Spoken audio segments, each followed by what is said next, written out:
Aka, erim bilan boshqa yashamayman. Ajrashaman. Kir.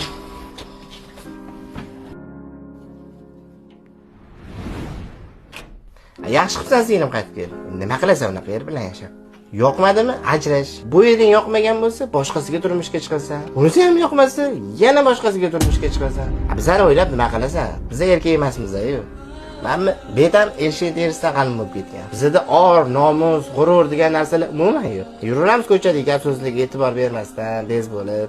Bilamizki, sen o'zing xohlagandek hayotda yashasang bo'ldi. Oila nima u? Sen uchun pista po'choq bo'lsa. O'zichi, ering hamchi erkak emas. Ichmaydi, chakmaydi, qizlar bilan yurmaydi. Ishga to'g'ri borib, to'g'ri keladi. Shu ham erkakmi? Bunaqa erkak bilan yashagandan ko'ra yashamasang to'g'ri qilasan. Tiriklar yerga ko'mmoqchimisan meni singlim? Ering yomon odam emas. Noshukr bo'lma bunaqa. Muammo hamma oilada bo'ladi. Meni kechiring. Boshqa unaqa noshukurchilik qilmayman.